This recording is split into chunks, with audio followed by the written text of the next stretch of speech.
Em 1848, um jovem americano de 25 anos trabalhava na construção de uma ferrovia normalmente, até que uma explosão acidental ocorreu e uma barra de ferro de 1 metro atravessou o seu crânio. Por mais improvável que possa ser, ele não morreu, mas algo de muito estranho aconteceu com seu comportamento a partir de então.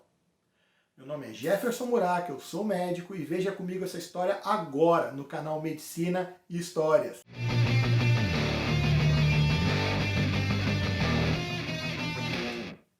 Olá, seja muito bem-vindo. A medicina tem histórias de recuperação impressionantes a partir de lesões causadas por traumas e acidentes. Talvez o caso do Sr. Gage seja o mais famoso de uma pessoa que tenha sobrevivido a um dano grave ao cérebro. Então vamos à história. Phineas Gage nasceu no dia 9 de julho de 1823, na cidade de Lebanon, em New Hampshire, nos Estados Unidos. Ele era perfeitamente saudável e era reconhecido por ter uma personalidade equilibrada e ser um bom e astuto homem de negócios.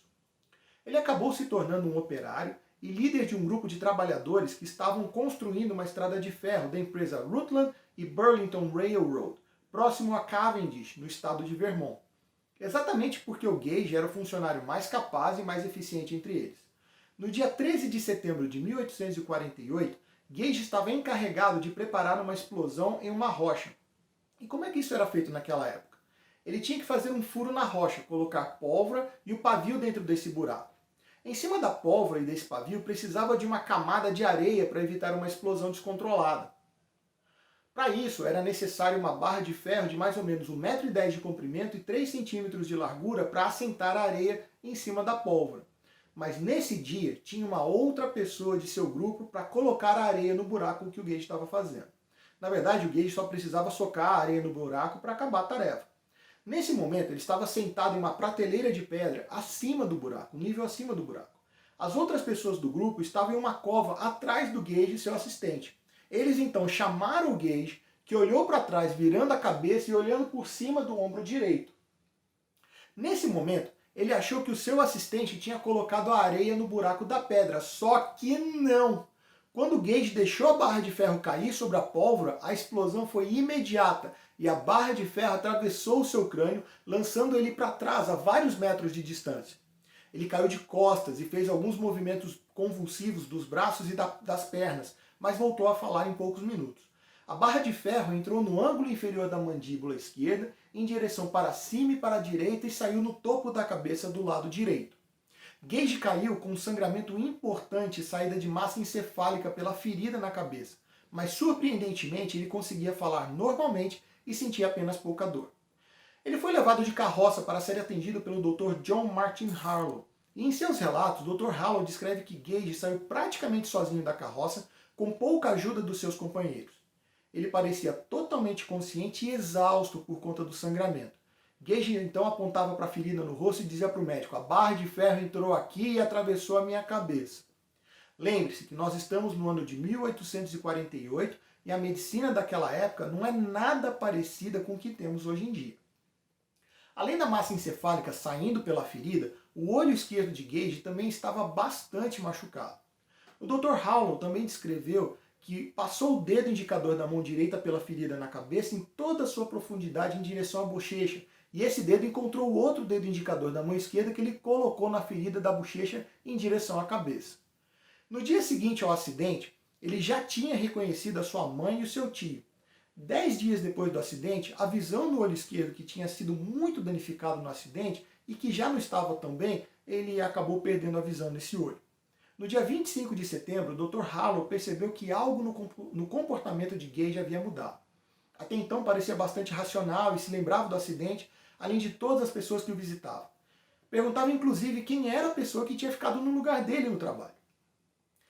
Com o tempo, o Gage começou a se tornar estúpido e não falava a menos que fosse chamado, e mesmo assim falava com alguma dificuldade. No dia 27 de setembro, houve piora importante do seu quadro clínico, com presença de fungos saindo do canto interno do olho esquerdo, na ferida na cabeça e também inchaço importante na cabeça e na face. Havia secreção horrivelmente fétida saindo pela boca e na ferida na cabeça.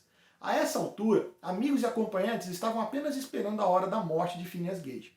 Importante dizer aqui que o Dr. Harlow usava todas as técnicas de limpeza e controle de danos que existiam naquela época.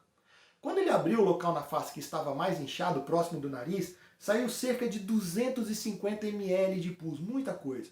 Só que o Gage se recuperou de forma incrível, e no dia 11 de outubro, apenas 28 dias depois do acidente, o Harlow descreve que o Gage está muito claro em sua mente, que ele reconhece há quanto tempo está na cama, ele lembra como ocorreu a lesão, ele lembra da explosão e do dia e da hora que aconteceu o acidente. A partir do dia 15 de outubro, apenas 64 dias após o acidente, o Gage começou a apresentar um comportamento excessivamente caprichoso e infantil, particularmente obstinado, e ele estava indo na rua todos os dias, tornando-se impaciente, e ele não conseguia ser controlado pelos amigos. Mas é importante dizer aqui que ele comprava artigos em uma loja, perguntando o preço e pagando com dinheiro, com sua habitual precisão. Ele não parecia preocupado em relação ao preço das coisas desde que tivesse dinheiro para pagar. Os seus amigos diziam que Gage já não era mais Gage.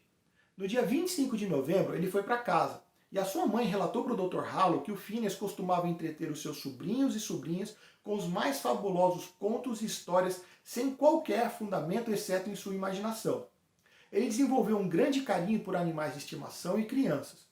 O Dr. Harlow achou que esse caso tão incrível, tão único, que resolveu publicar esse caso em novembro de 1848 no Boston Medical and Surgical Journal. Só que naquela época ninguém acreditou, tanto na comunidade médica quanto fora dela. O ceticismo era tão grande que John Harlow teve que atestar com advogado e padres na época que o caso era real, que o caso era verídico. O Phineas e o Dr. Harlow inclusive viajaram para Boston a convite do professor de cirurgia do Departamento Médico da Universidade de Harvard, o Dr. Henry Bigelow. O Gage permaneceu em Boston com todas as despesas pagas durante 8 ou 9 semanas e foi examinado por diversos médicos.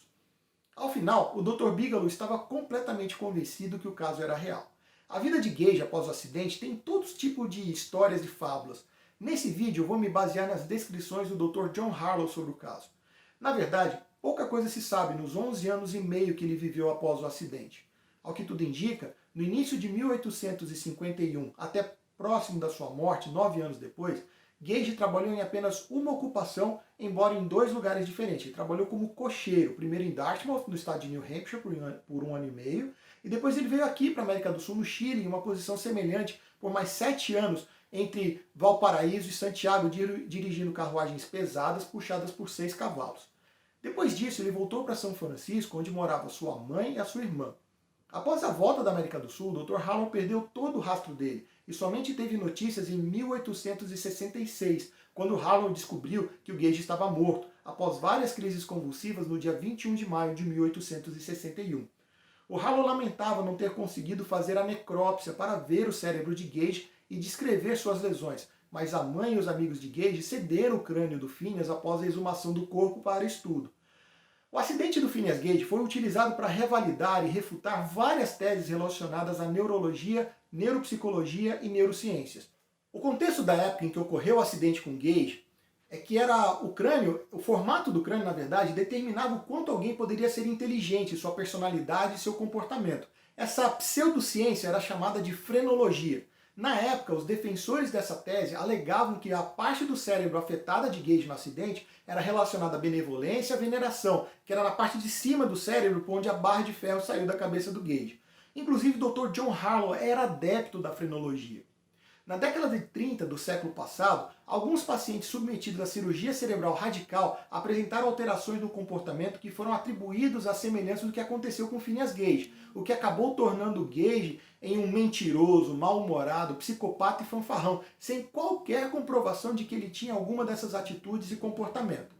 Fato é que alguns pacientes que foram lobotomizados apresentaram o mesmo comportamento de Gage após o acidente, como sendo descuidado ou não confiável, além de desleixado nos seus hábitos pessoais. No fim das contas, o que aconteceu com Phineas Gage? Na verdade, ele sofreu uma lesão no córtex pré-frontal e na substância branca do lobo frontal. O córtex pré-frontal tem correlações com o comportamento, a personalidade, e a substância branca do lobo pré-frontal tem associações e conexões com diversas áreas cerebrais. Em uma reconstrução do acidente feita em 2012, com exames de ressonância magnética em 3 dimensões e utilizando o crânio do próprio Gage, estima-se que ele perdeu em torno de 15% de massa encefálica. Com certeza, Phineas Gage teve ao longo do tempo algum grau de recuperação da sua lesão cerebral e também no seu comportamento. Isso é chamado de ajuste psicossocial. Veja alguns fatos importantes na vida de Gage pós o acidente sob um ponto de vista mais racional, que foi proposto em 2012 pelo Dr. Malcolm Macmillan no livro A Odd Kind of Fame. Primeiro, Phineas retomou o trabalho na fazenda da família 4 meses depois do acidente e procurou o seu antigo emprego de capataz. 2. Ele mesmo possivelmente gerenciando suas aparições, publicidade e viagem de forma independente, ele teria que ter reaprendido qualquer habilidade social que ele tivesse perdido no acidente. 3. Ele trabalhou como condutor de carruagens durante 1851 e 1852. Possivelmente aprendeu a dirigir carruagens e desenvolveu ou reconstruiu sua aprendizagem social. 4. Ele era determinável e confiável o suficiente em seu comportamento para que o fundador de uma linha de transporte o levasse ao Chile como condutor de carruagens. 5. Ele trabalhou no Chile por cerca de 7 anos em uma ocupação altamente estruturada e utilizou habilidades sociais complexas do ponto de vista social e neurológico, além do idioma e dos costumes chilenos. 6. Ele certamente não foi barrado por nenhuma pessoa, nenhum médico para fazer o seu trabalho. 7. Ele continuou a trabalhar mesmo depois da primeira convulsão já em São Francisco, muito depois do acidente, e só a partir daí que ele começou a se tornar instável e insatisfeito no seu trabalho.